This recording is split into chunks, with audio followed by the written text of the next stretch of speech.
हिवाळ्याचे दिवस होते. आज खूप दिवसांनी हलकं फुलकं ऊन पडलं होतं. त्यामुळे दीनदयालजी आणि त्यांच्या पत्नी सुमित्राजी सकाळचा नाश्ता करून घराच्या जवळच्या बाजारात रोजच्या गरजेच्या वस्तू खरेदी करण्यासाठी गेले. तिथे खरेदी करता करता कसा वेळ निघून गेला कळलेच नाही. जेव्हा घरी परतू लागले तेव्हा दुपारचे 2 वाजले होते. रस्त्यातून जात असताना सुमित्राजी अचानक थांबल्या. त्यांचे पाय जणू स्थिर झाले आणि नजरा समोर खेळल्या. समोर एक खाजगी शाळेची भव्य इमारत होती. शाळा सुटायची वेळ झाली होती. त्यामुळे गेट पूर्णपणे उघडे होते आणि विद्यार्थी एका मागोमाग एक बाहेर येत होते. कोणत्या मुलाला त्याच्या आईने यायला आले होते, तर कोणाच्या वडिलांनी. मुले बाहेर पडताच आनंदाने चिवचिवाट करत दिवसभर काय घडले ते सांगू लागली. प्रत्येकाच्या चेहऱ्यावर हसू होतं, तर आईवडिलांच्या चेहऱ्यावर समाधान आणि प्रेम दिसत होतं. हे पाहत असताना सुमित्राजींच्या डोळ्यात अश्रू तरळले. त्या हळू आवाजात म्हणाल्या, आता आपला अविनाश इथे शिकत नाही. त्याचे शिक्षण कित्येक वर्षापूर्वी पूर्ण झाले. ही शाळाही त्याने सोडून दिली. फक्त शाळाच नाही, तर आता त्याने आम्हालाही आणि या देशालाही सोडून दिले आहे. पण तरीही दरवेळी या शाळेजवळून जाताना माझे पाय थांबतात. असे वाटते की आमचा अविनाश धावत येईल, आनंदाने आई म्हणत मला मिठी मारेल. सुमित्राजींच्या या शब्दांनी काही क्षण दीनदयालजी ही स्तब्ध झाले. मग त्या हळू आवाजात म्हणाल्या, तुम्हालाही अविनाशची खूप आठवण येते, नाही का? दीनदयालजींनी मनातील अस्वस्थता लपवत सुमित्राजींना समजावले, अगं समजून घे. मुलं मोठी झाली की त्यांचे निर्णय बदलतात. त्यांचे कर्तव्य आणि जबाबदाऱ्या वेगळ्या होतात आणि आपण दोघं इथे एकटे नाही आहोत. आपण एकमेकांसोबत आहोत. त्यामुळे आपण कधीही एकटे नाही. त्यांचे बोलणे ऐकून सुमित्राजी हळूच हसल्या आणि म्हणाल्या, तुमची ही तत्वज्ञानाची भाषा ऐकायला चांगली वाटते, पण एका आईच्या हृदयाला समाधान देऊ शकत नाही. तेव्हा दीनदयालजी म्हणाले, सुमित्रा, आपल्यासारखे कितीतरी आई वडील आहेत ज्यांची मुले त्यांना इथे सोडून दुसऱ्या देशात स्थायिक झाली आहेत. आजच्या काळात हे सामान्य झाले आहे आणि तसेही अमेरिकेतून भारतात यायला फारसा वेळ लागत नाही. त्यामुळे फार काळजी करू नकोस. आता घरी जाऊया. हे म्हणत त्यांनी सुमित्राजींचा हात धरला आणि हळूहळू पुढे चालू लागले. जरी ते त्यांना नेहमीच समजवत असले, तरी मुलाच्या दूर जाण्याचे दुःख काही कमी होत नव्हते. वडील, मला परदेशात नोकरी लागली आहे. किती वर्षानंतर ज्या स्वप्नाची मी वाट पाहत होतो, ते आज पूर्ण होणार होते. आता मी कायमचा अमेरिकेत सेटल होणार होतो आणि या आनंदात एक वेगळाच उत्साह होता. पण ज्या क्षणी मुलाने परदेशात जाण्याची गोष्ट सांगितली, त्याच क्षणी दीनदयालजी वास्तवाच्या जगात परत आले.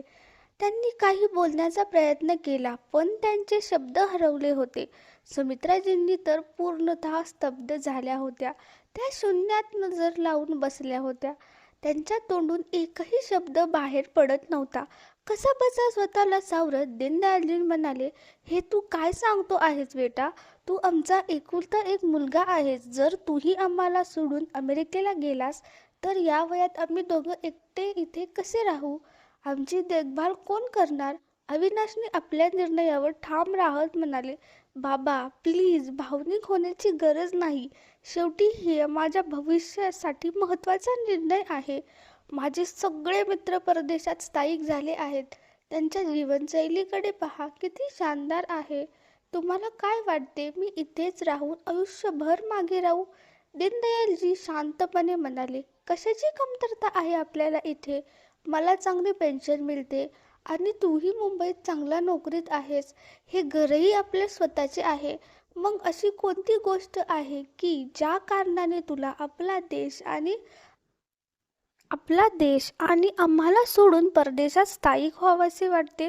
अविनाशने थोडे खिन्न होत उत्तर दिलं, बाबा कृपया समजून घ्या.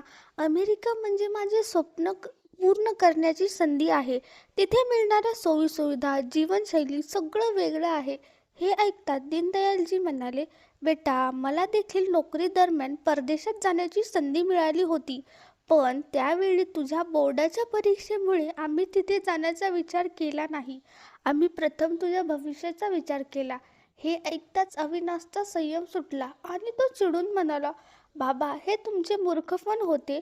पण आता तुम्हाला काय वाटते, मीही तेच करावे आणि आयुष्यभर त्याचा पश्चाताप करत बसावे समक्ष? पण मी असे करणार नाही. मी प्रॅक्टिकल विचार करून निर्णय घेतो. दीनदयालजींनी सुमित्राकडे पाहिले, पण त्यांच्या डोळ्यात फक्त अश्रू होते. त्यांना अजूनही धक्क्यातच होत्या. मात्र अविनाशला याला काहीही फरक पडला नाही. परदेशातील उज्ज्वल भविष्यासाठी त्यांनी उड्डाण घेतले होते. आईवडिलांच्या चेहऱ्यावरील निराशा आणि वेदना दुर्लक्षित करत तो पत्नी आणि मुलांसह परदेशी निघून गेला.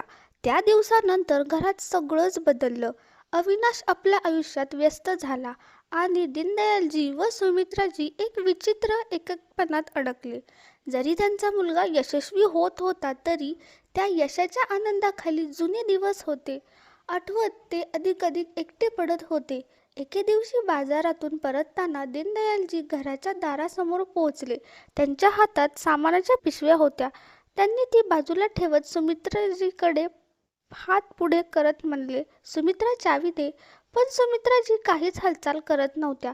त्या एकाच जागी निश्चल उभ्या होत्या. दीनदयालजींना पुन्हा आवाज दिला, अगं, काय करत आहेस? चावी दे ना. पण जेव्हा त्यांनी मागे वळून पाहिलं, त्यांचा श्वास अडखळला. सुमित्राजींच्या डोळ्यात चमक हरवली होती. चेहऱ्यावर विलक्षण तणाव होता. त्यांनी आपले डोके धरून उभ्या होत्या. सुमित्रा, तुला काय झाले आहे? दीनदयालजींचा आवाज घाबरलेला होता.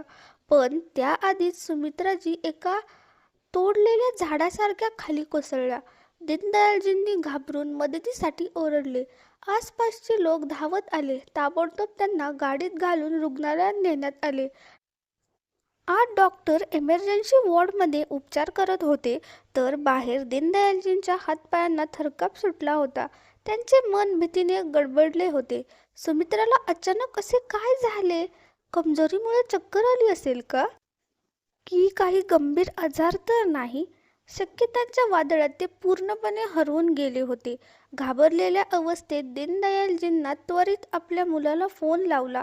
2-3 वेळा प्रयत्न करूनही अविनाशने फोन उचलला नाही. काही वेळानंतर इमर्जन्सी वॉर्डमधून एक नर्स बाहेर आली. माझी पत्नी सुमित्रा कशी आहे? दीनदयालजींनी तातडीने विचारलं. नर्सने उत्तर दिलं, अजून उपचार सुरू आहेत. कृपया रिसेप्शनवर 50,000 जमा करून द्या. दीनदयालजींनी लगेच आपल्या मोबाईलवरून पैसे ट्रान्स्फर केले. पुढच्या दिवशी जेव्हा सुमित्राजींचे सर्व चाचण्यांचे अहवाल आले, तेव्हा जे काही समोर आले त्यामुळे दीनदयालजींना पायाखालची जमीनच सरकली. सुमित्राजींना कॅन्सर झाला होता. काही क्षणासाठी दीनदयालजींना वाटले की त्यांचे पूर्ण शरीर जड झाले आहे. जणू त्यांच्यातील सर्व शक्ती निघून गेली आहे. पण त्यांनी स्वतःला खचू दिले नाही. त्यांनी मनाशी ठरवले की पत्नीला कधीही दुःखी होऊ द्यायचे नाही. त्या क्षणीच त्यांच्या मोबाईलवर अविनाशचा फोन आला. दीनदयालजींना संपूर्ण परिस्थिती सांगितली. बाबा, तुम्ही काळजी करू नका. आई नक्की बरी होईल. फक्त त्यांच्या खाण्यापिण्याची आणि औषधांची काळजी घ्या, असे अविनाशने शांतपणे सांगितले. मुलाशी बोलून दीनदयालजींना मनाला थोडा आधार वाटला. 2 दिवसांनी सुमित्राजींना घरी पाठवण्यात आले. दीनदयालजींनी त्यांची पूर्ण काळजी घेत होते. स्वतःच्या हातांनी त्यांच्यासाठी पौष्टिक अन्न तयार करत, वेळेवर औषध देत, रोज त्यांना सोबत बागेत फिरायला घेऊन जात, तपासणीसाठी हॉस्पिटलला न्यायला स्वतः टॅक्सीत बसवायचे. त्यांचे हे समर्पण पाहून सुमित्राजींच्या डोळ्यात अश्रू तरळले. पण दीनदयालजींना मनाशी पक्के ठरवले होते, ते सुमित्राजींना काहीही होऊ देणार नाही. सर्वोत्तम उपचार करून त्यांना पूर्णपणे बरे करूनच राहतील. पण दिवसेंदिवस सुमित्राजींची तब्येत खालावत चालली होती. त्या स्वतःला हळूहळू कमजोर समजू लागल्या. पण दीनदयालजींनी त्यांना नेहमी धीर द्यायचे. आजच्या उपचारांनी आणि दृढ विश्वासाने कोणतीही मोठा आजार मात करू शकतो. मात्र स्वतः एकटे असताना दीनदयालजींनी अनेकदा अश्रू ढाळत. पत्नीच्या आजारामुळे मानसिक वेदनाबरोबरच त्यांना आता आर्थिक संकटांचाही सामना करावा लागत होता. एके दिवशी सकाळी त्यांनी पुन्हा अविनाशला फोन केला.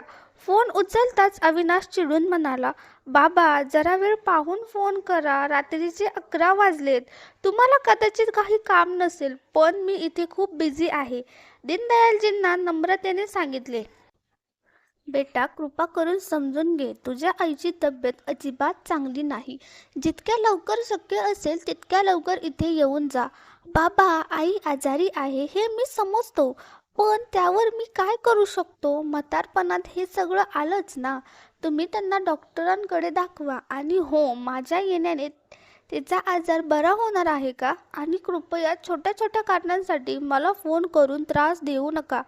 काही महत्त्वाचे असेल तर व्हॉट्सॲपवर मेसेज करा. मी वेळ मिळाल्यावर स्वतः कॉल करीन." अविनाशच्या या बोलण्याने दीनदयालजी पूर्णतः सुन्न झाले. त्यांचा मुलगा एवढा स्वतःपुरता विचार करणारा झाला आहे हे ऐकून त्यांना प्रचंड वेदना झाल्या. त्यांच्या डोळ्यातून अश्रू वाहू लागले. अविनाशशी बोलून दीनदयालजींना फोन ठेवणार इतक्यात आतून सुमित्राजींचा आवाज आला, "काय झालं जी? तुम्ही अविनाशशी बोलत होतात का? माझी पण थोडीशी बोलायची इच्छा होती." दीनदयालजी आत आले आणि चेहऱ्यावर नकली हास्य आणत म्हणाले, "अगं सुमित्रा, हो, मला आठवलंच नाही की ते रात्रीची वेळ आहे. मी उगाच त्याला त्रास दिला. मी उद्या तुला त्याच्याशी बोलवतो." सुमित्राजींनी पुन्हा विचारले, "तो भारतात येतोय का?" हे ऐकून दीनदयालजी क्षणभर गप्प झाले.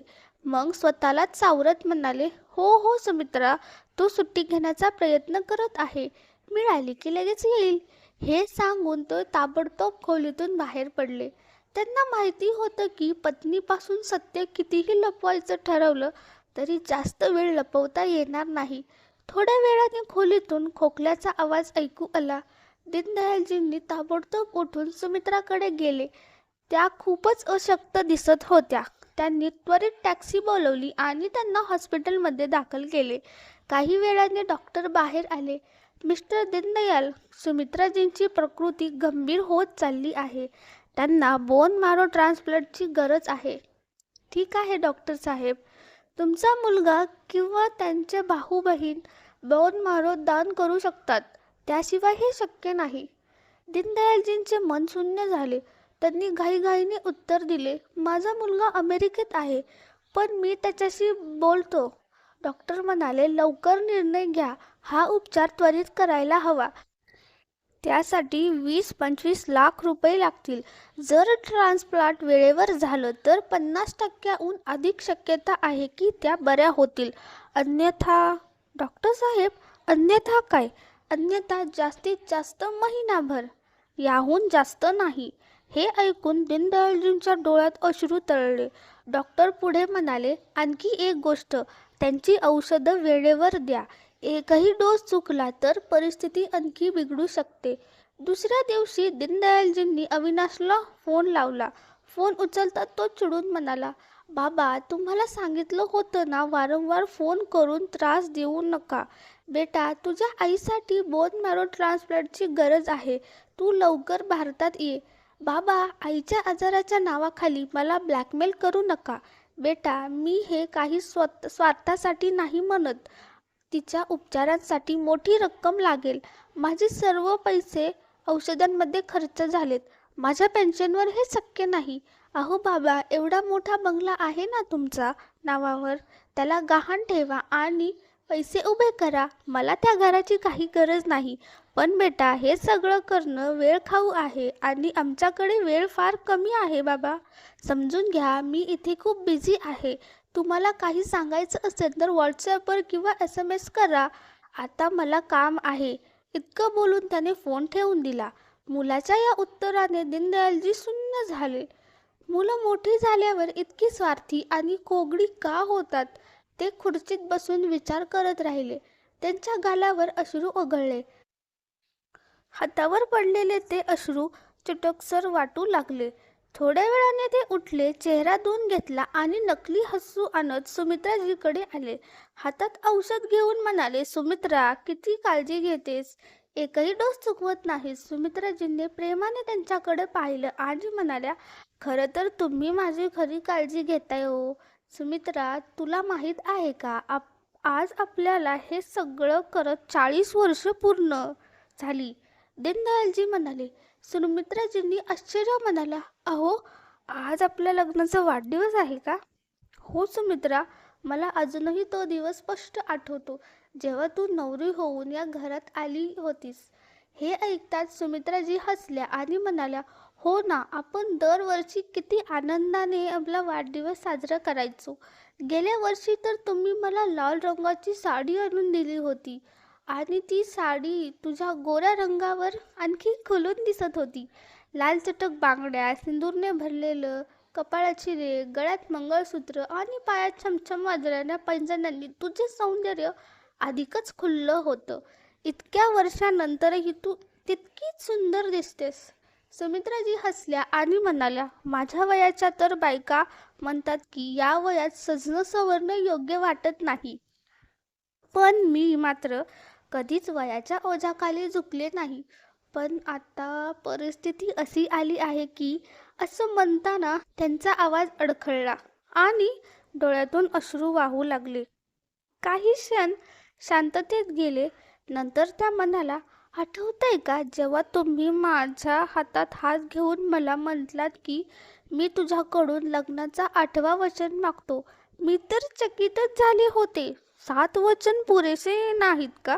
तेव्हा तुम्हीच मला विचारलं होतंस की आणखीन कोणतं वचन हवं आहे, आणि मी तुला सांगितलं होतं, मी तुला वचन मागतो की तू सदैव माझ्यासोबत राहशील, आणि ते तूही होकार दिलास. इतकं सांगून सुमित्राजींनी दीनदयालींचा हात घट्ट पकडला आणि रडत म्हणाल्या, आजपर्यंत मी ते वचन पाळले. पण आता हे ऐकताच दीनदयालजी आत्तापर्यंत स्वतःला खंबीर ठेवत होते, ते एकदम कोसळले आणि सुमित्राजींना घट्ट मिठी मारली. दोघांनीही एकमेकांपासून दूर जाण्याची कल्पना सुद्धा सहन होईना. बस सुमित्रा, खूप झालं हे रडणं धुणं. आता तुला लवकर बरे व्हायचंय माझ्यासाठी, म्हणून आधी ही औषधं घे आणि नंतर नाश्ता कर. असं म्हणत दीनदयालजींनी त्यांना औषध दिलं. ते उठून निघणार इतक्यात सुमित्राजींनी त्यांचा हात धरला आणि म्हणाल्या, तुम्हाला माझ्यामुळे किती त्रास सहन करावा लागतोय ना, पण काय करू, मलाही तुम्हाला सोडून जायचं नाहीये. असं काही बोलू नकोस सुमित्रा, तू पूर्णपणे बरी होशील. सुमित्राजींनी विचारलं, तुमची अविनाशशी काही बोलणं झालं का? नाही, काही वेळापूर्वी फोन केला होता पण त्याने उचलला नाही. तो ऑफिसमध्ये बिझी असतो. असं कसं त्याच्याकडं आजारी आईची विचारपूस करायलाही वेळ नाही? तुम्ही फोन लावा, मला त्याच्याशी बोलायचंय. तो आत्ता बिझी असावा, मी उद्या बोलतो. कृपया व्हिडिओ कॉल लावा ना, त्याच्यासोबत मुलांनाही पाहता येईल. दीनदयालजींनी पुन्हा अविनाशला कॉल केला, पण उत्तर आलं नाही. सुमित्राजींनी आग्रह केला म्हणून त्यांनी पुन्हा फोन लावला. त्यावेळी दुसऱ्या बाजूने आवाज आला, शेवटी तुम्हाला नक्की काय हवंय? मी सगळं काम सोडून तुमच्याशी फोनवर गप्पा मारत बसू का? किती वेळा सांगितलं, माझ्या घरावर काहीही इच्छा नाही. तुम्ही ते गहाण टाका, लोन घ्या आणि तुमच्या मनासारखं करा. हे ऐकताच दीनदयालजींनी फोन ठेवला आणि सुमित्राजींनी म्हणाले, सुमित्रा, अविनाश म्हणतो की अविनाश खूप बिझी आहे. जेव्हा फ्री होईल तेव्हा तो स्वतः कॉल करेल. मी तुला आधीच सांगितलं होतं, पण तू काय ऐकतेस नाहीस. आता तू जेवण कर, औषध घेण्याची वेळ झाली आहे. दीनदयालजींच्या मनात एक वेदना दाटून आली होती, पण सुमित्राजी त्यांच्या खांद्यावर हात ठेवत म्हणाल्या, काही हरकत नाही, तुम्ही निराश होऊ नका. आपला मुलगा आपल्या पायावर उभा आहे, आनंदी आहे. आपल्याला त्याच्यातच आपलं सुख शोधायला हवं. तो कामात व्यस्त असतो, पण त्याला जबाबदारी बोलवून त्याच्या प्रगतीमध्ये अडथळा का आणायचा? डोळ्यातील अश्रू लपवण्याचा प्रयत्न करत त्यांनी औषध घेण्यासाठी हात पुढे केला.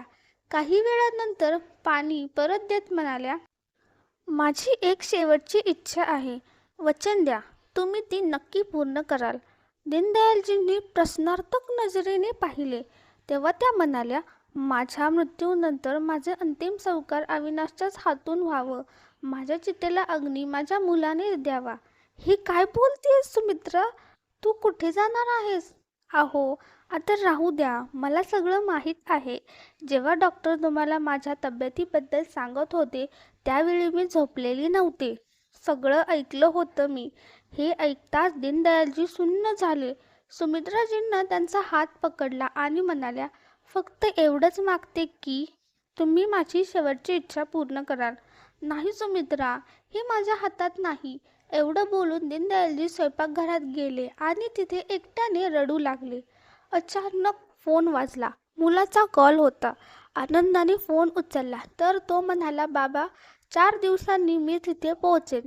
ठीक आहे, मी डॉक्टरांची अपॉइंटमेंट घेतो, दीनदयालजी म्हणाले.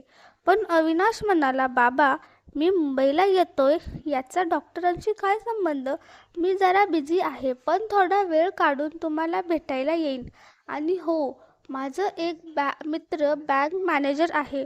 घर गहाण ठेवून लोन घ्यायचंय ना, तर त्याच्याशी बोललो आहे. मी आलो की सगळी फॉर्मॅलिटी पूर्ण करूया.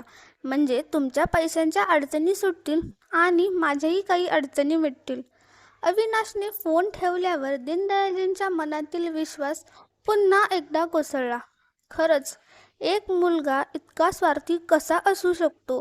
त्यांच्या डोळ्यातून अश्रू ओघळू लागले. पण त्यांनी स्वतःला सावरलं आणि चेहऱ्यावर हसू आणत सुमित्राजींसमोर गेले.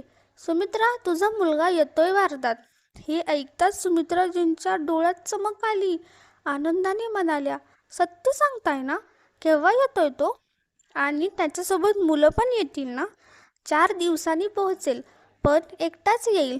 त्याला मुंबईत एक मीटिंग आहे. त्यानंतर तो थोडा वेळ आपल्याला भेटायला येईल. पण थोडा वेळ. क्षणभरातच सुमित्राजींच्या चेहऱ्यावरची खुशी निघून गेली. सुमित्रा, काय करणार? आपला मुलगा खूप बिझी आहे. ठीक आहे, मी औषध घेते आणि झोपते, सुमित्राजी म्हणाल्या. 4 दिवसांनी अविनाश आपल्या बँक मॅनेजर मित्रासोबत घरी आला. दीनदयालजी अंगणातच बसले होते. मुलाला पाहून त्यांच्या चेहऱ्यावर आनंद झाला. बेटा, तू आलास. तुझी आई किती वाट पाहत होती. पण अविनाश थंडपणे वागत म्हणला, बाबा, हे रोहित आहे, माझा मित्र. आपण घराचे कागद तयार ठेवले असतील ना? आता पटकन दाखवा. मला फार कमी वेळ आहे. बेटा, आधी तुझ्या आईला भेटशील का? घरात गेल्यावर दीनदयालजींनी सुमित्राजींना हलवून जागं करण्याचा प्रयत्न केला. सुमित्रा, उठ, तुझा मुलगा आलाय. पण सुमित्राजींचे डोळे उघडलेच नाहीत. क्षणभरातच दीनदयालजींना कळून चुकलं. ज्या आईला मुलाला पाहायचं होतं ती आता कायमची डोळे मिटून झोपली होती. अविनाश आईच्या पायाशी बसून मोठ्याने ओरडू लागला, आई, आई! शेजारी पाजारी जमा झाले. सुमित्राजींना जमिनीवर ठेवण्यात आलं. अचानक दीनदयालजींना काहीतरी आठवल्यासारखं झालं आणि आत जाऊन त्यांच्या गादीखाली शोधू लागले. तेव्हा त्यांनी काही गोळ्या आणि एक चिठ्ठी मिळाली. 4 दिवसांच्या औषधाच्या पिशव्या तशाच होत्या. याचा अर्थ असा की सुमित्रा 4 दिवसापासून कोणतीही औषधं घेत नव्हती. हे विचार करून दीनदयालजींचं डोकं गरगरायला लागलं आणि त्यांचं हृदय जोराने धडकू लागलं.